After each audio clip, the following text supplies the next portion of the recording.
Hello friends, now we are in last question of topic number 5, social responsibility of business, need and importance of business ethics. In last lecture we learned the meaning, definition and features of business ethics. Now need and importance of business ethics. It is also important for 5 marks. Okay, we start with point number 1, self-interest of business. Point number 1 काय दिले त्यांनी? Self interest of business. Need and importance of business ethics म्हणजे काय? इथिक्सचे importance काय? का follow करावे ethics? काय गरज आहे फॉलो करण्याची? तर ही गरज आहे. First point, self interest of business. स्वतःच्या फायद्यासाठी आपण इथिक्स फॉलो केले पाहिजे. कसं काय बघूया आपण. Business needs to follow ethical value. Business needs to follow ethical value for its own good and survival. स्वतःच्याच भल्यासाठी आणि स्वतःला टिकवून ठेवण्यासाठी मार्केटमध्ये इथिक्स फॉलो करणं गरजेचं आहे. आज तुम्ही इथिक्स नाही फॉलो केले तर तुमच्याकडून सोसायटी प्रत्येक ऍक्शन मागे दुखावली जाणार. क्षणाक्षणाला तुम्ही तिकडे प्रत्येक सोसायटीतल्या घटकाला दुखावणार. हळूहळू ती लोक तुमच्याकडून सपोर्ट काढून घेणार. तुमचा बिझनेस हळूहळू बंद होणार. म्हणजे आज इथिक्स फॉलो करून तुम्ही त्या सोसायटीचं भलं करताय की स्वतःच भलं करताय? स्वतःच. सो फर्स्ट लाईन काय दिली त्यांनी? Business needs to follow ethical value. कशासाठी इथिकल व्हॅल्यू फॉलो करायचे? For its own good and survival. A firm can have short term and quick gains. A firm can have short term and quick gains by resorting to unethical means and disregarding social welfare. लाईनीचा अर्थ कळतोय तुम्हाला? A firm can have short term and quick gains म्हणजे काही firms कमी वेळेमध्ये quick gains म्हणजे जास्त पैसा कमवतात. कशा प्रकारे? बाय रिसॉर्टिंग. रिसॉर्टिंग म्हणजे वापरून. काय वापरून? अनइथिकल मीन्स अयोग्य मार्ग वापरून. अँड डिसरिगार्डिंग सोशल वेलफेअर समाज कल्याणाकडे दुर्लक्ष करून काही फर्म्स कमी वेळेमध्ये भरमसाठ पैसा कमवतात. पण अशा फर्म्स त्यांनी दिले बघा, हावेवर सच फर्म्स ग्रोज फास्ट. अशा फर्म्स एकदम फास्ट ग्रो होतात and out of business faster. म्हणजे जेवढ्या फास्ट त्या मोठ्या होतात तेवढ्याच फास्ट त्या बिझनेस मधून बाहेर पडतात. एक एक्झाम्पल देतो मी तुम्हाला. म्हणजे क्लास फील्ड मधलंच एक्झाम्पल आहे, नाव घेत नाही मी. एक मला वाटतं 2013-14ची घटना आहे ती. XYZ क्लास स्टार्ट झालेला होता आणि त्यांनी बॅनर लावलेला आमच्या क्लासच्या बाजूला. आमची फीस तेव्हा 6000 होती. त्यांनी 6000 वरती कट मारली. नाही 6000 नाही, आमची तेव्हा आय थिंक 12000 फीस होती आणि त्यांनी 12000 ला अशी काट मारलेली होती आणि स्वतःची 4000 फीस दाखवलेली. म्हणजे त्याला सांगायचं काय की 12000 भरण्यापेक्षा 4000 तुम्ही भरा. आणि अजून एक काय लिहिलं त्यांनी की तुमच्या मुलाला 80% पेक्षा कमी मिळाले ना की भरलेली फीस तुम्हाला सगळी रिफंड देणार. म्हणजे ओव्हर कॉन्फिडन्स. ही बॅनरवरती अशी ऍडव्हर्टायझिंग होती. म्हणजे आमची 12000 फी होती, सो 12000 ला असं कट केलेलं आणि 4000 फीस ठेवलेली आणि तिथे काय लिहिलं तुमच्या मुलाला 80% मिळणारच आणि त्याहीपेक्षा कमी मिळाले तर भरलेली फीस रिफंड. फर्स्ट इयरला जवळपास त्यांनी 50 ते 60 ऍडमिशन कमावले आणि त्यावेळी मग आपले ऍडमिशन थोडे कमी झालेले होते. आणि जेव्हा फर्स्ट इयरचा रिझल्ट आला म्हणजे त्यांनी बघा ना 50-60 ऍडमिशन कमवायला आम्हाला क्लास 2002 ला स्टार्ट झाला. आमची 60ची बॅच 2010 ला झाली. म्हणजे 9 वर्षानंतर आमची 60ची बॅच झाली आणि त्या बिझनेसची फर्स्ट इयरला 60 मुलं झाली. म्हणजे शॉर्ट टर्म मध्ये क्विक गेन्स कमवलं. पण जेव्हा फर्स्ट रिझल्ट आला ना तेव्हा एकच मुलगी पास झालेली होती 60% वरती. बाकी अर्धा अधिक वर्ग फेल झालेला होता आणि मेजॉरिटी 40-45च्या मध्येच होते. तो क्लासचा ओनरही गायब आणि क्लासही बंद झाला. म्हणजे सांगायचं तात्पर्य काय कळालं तुम्हाला? Such firms earn short term and quick gains by resorting unethical means. अयोग्य मार्गाने त्यांनी पटकन पैसे कमवले, पटकन मोठा पण झाला, पण आउट ऑफ बिझनेस फास्टर. पण जेवढ्या लवकर तो मोठा झाला तेवढ्या लवकर त्याचा बिझनेस बंद पण झाला. मग आपल्याला बिझनेस वन टाइम करायचं की लाईफ टाइम करायचं? वन टाइम की लाईफ टाइम? लाईफ टाइम ना. सो आपण सोसायटीची अशी गद्दारी करणार का? सोशल वेलफेअरकडे दुर्लक्ष करणार का? नाही ना. कळतंय तुम्हाला? बघा लाईन पुढे एकदा काय दिले. A firm can have short-term and quick gains by resorting to unethical means and disregarding social welfare.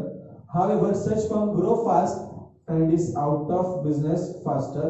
On the other hand, organization doing business ethically, जे ethically business करतात, जसं आम्ही survive and prosper for a long time. 2002 ला start केला, 2 मुलांवरून class, आता जवळपास आम्ही 1000च्या वरती आमच्याकडे ग्राउंड आहे. म्हणजे जे इथिकली बिझनेस करतात ते सर्वाइव्ह म्हणजे टिकून पण राहतात आणि प्रॉस्पर म्हणजे प्रगती पण करत राहतात for long time. Point number 1 कळालं तुम्हाला? काय पॉईंट हेडिंग त्यांनी सेल्फ इंटरेस्ट ऑफ बिझनेस. एकदा रीड करतो, सगळ्यांनी रीड करायचं आहे. Business needs to follow ethical value for its own good and survival. A firm can have short term and quick gains by resorting to unethical means and disregarding social welfare. However, such firms grows fast and is out of business faster. On the other hand, organization doing business ethically survive and prosper for a long time. Okay. Now point number 2. Protection of consumer rights. Protection of consumer rights. Consumer movement आपल्याला हा एक topic बघायचा आहे. त्या topic मध्ये आपल्याला कळेल की गव्हर्नमेंटने ना कंझ्युमरला बरेचसे राईट्स दिलेले आहेत. म्हणजे बिझनेसमॅनने कोणतीही चिटिंग केली की तो कंझ्युमर त्याच्या विरुद्ध ऍक्शन घेऊ शकतो, कंप्लेंट करू शकतो. पण जर का तुम्ही इथिक्स फॉलो केले तर चिटिंग होणारच नाही आणि कंझ्युमरला त्याचे राईट्स यूज करायची वेळ येणारच नाही. राईट्स कधी यूज करणार कंझ्युमर?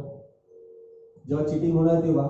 पण जर का तुम्ही इथिक्स फॉलो करत असाल तर इथिक्स सांगणार की ही गोष्ट रॉंग आहे, करू नका. तुम्ही नाही करणार म्हणजे कंझ्युमर सफर होणार का कधी?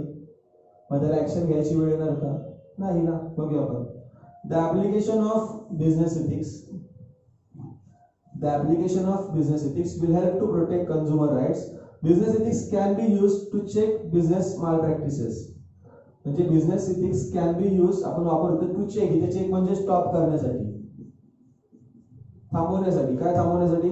माल प्रॅक्टिसेस लाईक अडल्टरेशन. अडल्टरेशन म्हणजे काय? भेसळ करणे, दुधात पाणी, बिल्डिंग मटेरियल मध्ये सिमेंट मध्ये रेती मोठ्या प्रमाणात यूज करणे, त्याला काय बोलतो आपण? अडल्टरेशन. Publishing misleading advertisement. चुकीच्या ऍडव्हर्टाइजमेंट पब्लिश करायच्या. 7 दिन में गोरापन, टिटवाळ्यात 1 लाखात घर.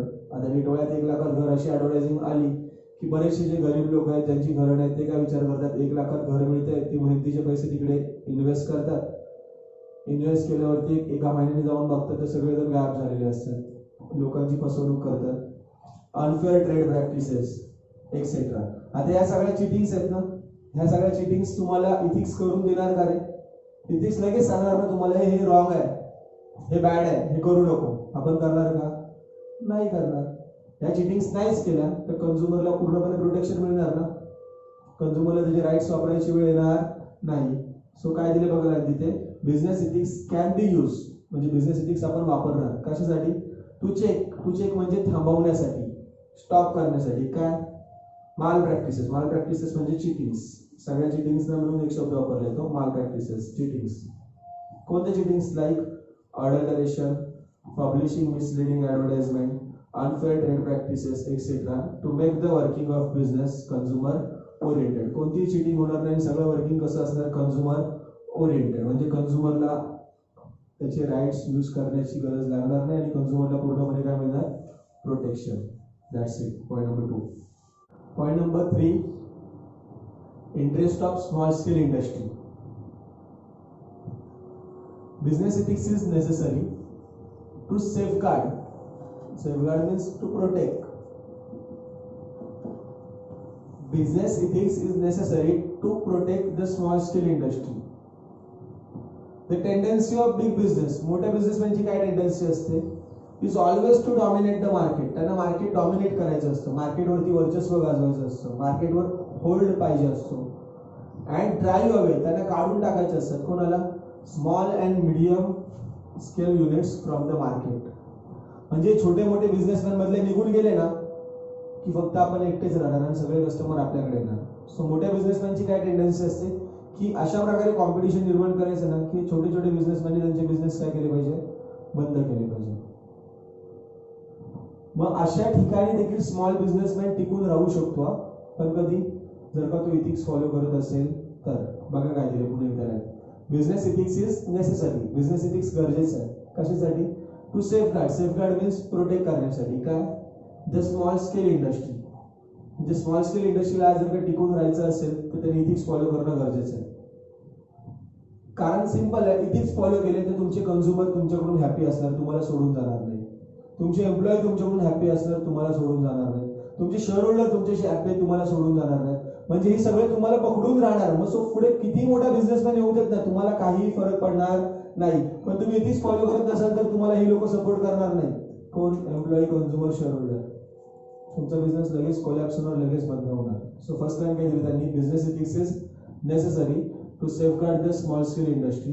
The tendency of big business is always to dominate the market. मोठ्या बिझनेसची टेंडन्सी काय असते?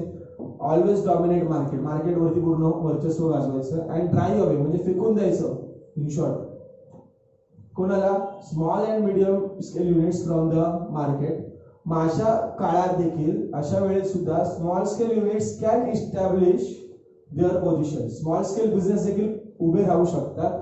And fight for their right. Business करणे सगळ्यांचा अधिकार आहे. मग अशा वेळेस सुद्धा ते फाईट करू शकतात for their right if they follow code of ethics. जर का ते इथिक्स फॉलो करत असतील तर ते अशा परिस्थितीत सुद्धा उभे राहून त्याच्यासोबत लढू शकतात मोठ्या बिझनेसमॅन सोबत. आणि मोठा बिझनेसमॅन काही करू शकणार नाही, कारण तुमचे कस्टमर तुमच्याकडे येत आहेत, तुमचे एम्प्लॉय तुमच्या सोबत आहेत. तुमच्या बिझनेसला काहीही फरक पडणार नाही. एक मूवी बघितलं तुम्ही गोविंदाचा? का राजा भोग का गंगूदेवी. कादर खान आणि गोविंदाचा आहे. गोविंदाचा एक धाबा दाखवलेला आणि कादर खानचं 5 स्टार हॉटेल दाखवलेलं.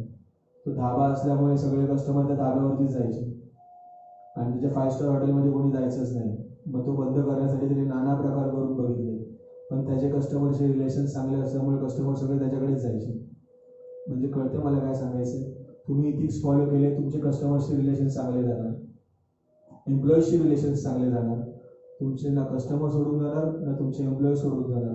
सो पुढे किती मोठा बिझनेसमॅन होते तुम्हाला फरक पडणार नाही. तुम्ही देखील मार्केटमध्ये टिकून राहू शकता. पॉईंट नंबर 3 कळायला तुम्हाला?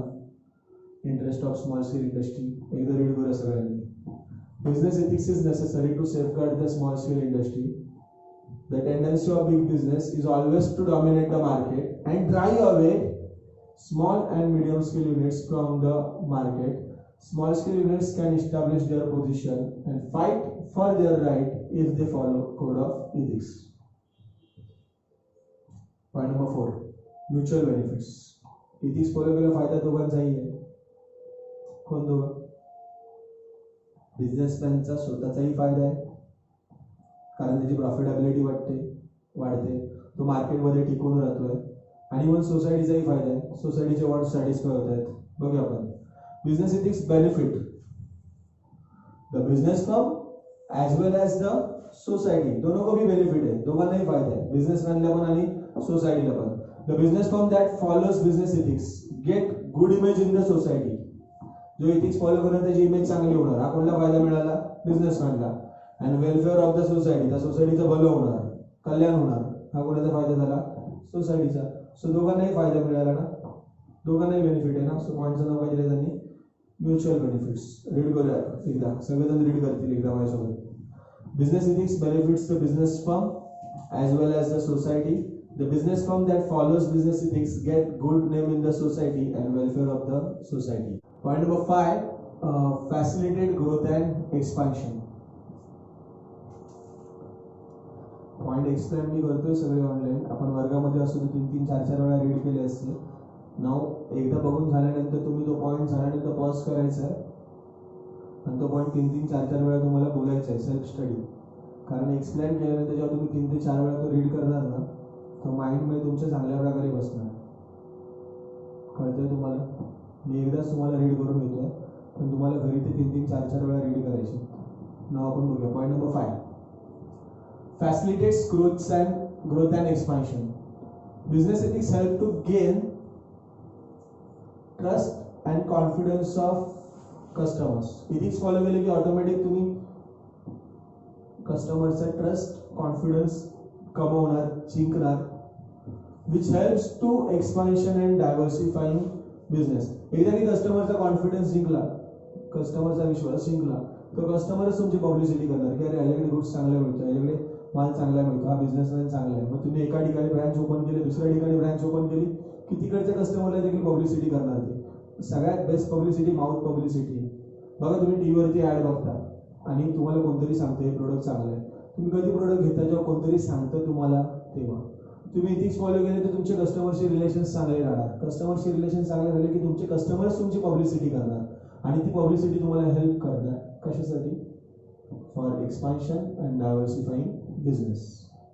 पॉईंट नंबर 5 कळालं? Facilitates growth and expansion. काय दिले बघा तिथे? Business ethics helps to gain trust and confidence of customers which helps to expansion and diversifying business. Point number 6 is benefits to shareholders. Business ethics helps to expand the business. वरचा point इथे link केलाय बघा. Ethics मुळे आपला business expand होतोय. Expand झाला की automatic profitability काय होणार? वाढणार. प्रॉफिट वाढला की फायदा कोणाला मिळणार? शेअर होल्डरला. शेअर होल्डर म्हणजे ओनरला. त्याला जास्त इन्कम मिळणार ना. सो लाईन काय दिली बघा? Business ethics helps to expand the business which will directly benefit to shareholder, which will directly benefit shareholders in the form of higher returns. Profit वाढले की ऑटोमॅटिक यांचे इन्कम काय होणार? वाढणार. सो शेअर होल्डरला पण फायदा होणार. पॉईंट नंबर 6 कळतोय तुम्हाला? काय हेडिंग दिले त्यांनी? Benefit to shareholders. एकदा रीड करूया सगळ्यांनी, जोरात रीड करायचंय. Business ethics helps to expand the business which will directly benefit the shareholders in the form of higher returns. कळतोय ना? बिझनेस एक्सपांड झाला की प्रॉफिटेबिलिटी काय होणार? वाढणार. प्रॉफिटेबिलिटी वाढली की जास्त इन्कम कोणाला मिळणार? ओनरला. ओनर कोण आहेत? Shareholders. पॉईंट नंबर 6 कळतोय? एकदा रीड करायचं सगळ्यांनी. Business ethics helps to expand the business which will directly benefit shareholder in the form of higher returns. Now point number 7 other benefits. Now ethicsच्या अजून बेनिफिट्स काय बघा? Business ethics motivate employees to work hard. तुम्ही त्या एम्प्लॉईजला चांगल्या प्रकारे salary, working condition चांगली द्या, मोटिवेट होणार ना हार्डवर्क करण्यासाठी. Ethical practices may gain trust and confidence from customers. आताच वरती आपण बघितलं, तुम्ही इथिक्स फॉलो केले की कस्टमरचा ट्रस्ट आपण काय करतोय, कॉन्फिडन्स काय करतोय, कमवतोय, जिंकतोय विश्वास. आणि लास्ट काय दिलाय? It may enable the firm to get support from banks and financial institution. हा एक महत्वाचा पॉईंट आहे. इथिक्स फॉलो केले तर तुमचं प्रॉफिट दरवर्षी वाढत जाणार. उद्या फायनान्शियल नीड तुम्हाला जर का निर्माण झाली, बिझनेस वाढवायचा आहे, लोन पाहिजे, बँकेकडे गेले, लोन देणार की नाही देणार? देणार ना. गेले 3 वर्षात प्रॉफिट वाढत चाललंय म्हणजे ही फर्म चांगली आहे. लोन मागितलं तर बँक इझिली लोन देणार. म्हणजे हा पण बेनिफिट कशामुळे मिळाला? इथिक्समुळे. सो अदर बेनिफिट्सचे 3 पॉईंट्स आहेत. एकदा रीड करूया आपण. Business ethics motivate employees to work hard. Ethical practices may gain trust and confidence from customers. It may enable the firm to get support from banks and financial institution. That's it. आपला topic number 5 complete झालेला आहे. याच्यावरती आपण taste arrange करू.